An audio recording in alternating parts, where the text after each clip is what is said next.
Hi అండి, ఎలా ఉన్నారు? Welcome to Veni's kitchen and blogs. ఈరోజు మనం బెండకాయ పులుసుని ఎలా చేసుకోవాలో చూద్దాం. ముందుగా ఒక ప్యాన్ తీసుకొని 3 టేబుల్ స్పూన్ ఆయిల్ వేసి ఆయిల్ వేడెక్కాక కొద్దిగా జీలకర్ర, కట్ చేసిన ఆనియన్స్, కొద్దిగా కరివేపాకు, కొంచెం సాల్ట్ వేసి ఒకసారి బాగా మిక్స్ చేయండి. ఒక హాఫ్ మినిట్ ఉడికిన తర్వాత ఒక హాఫ్ స్పూను పసుపు కొద్దిగా అల్లం వెల్లుల్లి పేస్ట్ వేసి ఒకసారి మళ్ళీ బాగా మిక్స్ చేయండి. మిక్స్ చేసి ఒక హాఫ్ మినిట్ ఉడికించండి. ఒక గిన్నెలో ఒక నిమ్మకాయ సైజు చింతపండు తీసుకొని బాగా వాష్ చేసి కడిగి ఒక 2 మినిట్స్ నాననివ్వండి. తర్వాత ఈ చింతపండు గుజ్జుని ఒక బౌల్లో తీసుకోండి. అండ్ బెండకాయల్ని ఈ వీడియోలో చూపిన విధంగా కట్ చేసి పెట్టుకోండి. ఆ బెండకాయల్ని దీంట్లో వేసి బాగా ఒకసారి మిక్స్ చేయండి. మిక్స్ చేసి మూత పెట్టి ఒక 2 మినిట్స్ ఉడకనివ్వండి. ఒక 2 మినిట్స్ తర్వాత 2 టేబుల్ స్పూన్ కారం, రుచికి తగినంత ఉప్పు వేసి మరొకసారి బాగా మిక్స్ చేయండి. తర్వాత ఆ చింతపండు గుజ్జుని దీంట్లో పోసుకొని అండ్ కొద్దిగా వాటర్ కూడా యాడ్ చేసుకోండి. యాడ్ చేసి ఒక 3 మినిట్స్ ఉడకనివ్వండి.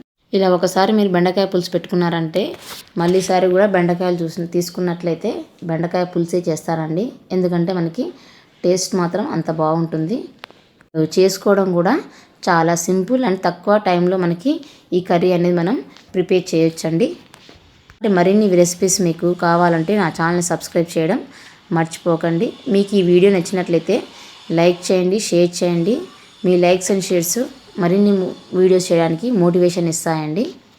ఒక 3 మినిట్స్ తర్వాత వీడియోలో చూపించిన విధంగా వాటర్ అని మసులుతూ ఉంటాయండి. ఆ టైంలో మీరు ఒక గిన్నెలో ఒక 1.5 టేబుల్ స్పూను శనగపిండి, కొద్దిగా వాటర్ యాడ్ చేసుకుంటూ దాన్ని బాగా మిక్స్ చేయండి. వీడియోలో చూపిన విధంగా బాగా మిక్స్ చేయండి. ఉండలు లేకుండా మిక్స్ చేయండి. అప్పుడే మనకి కర్రీ అనేది పర్ఫెక్ట్గా ఉంటుందండి.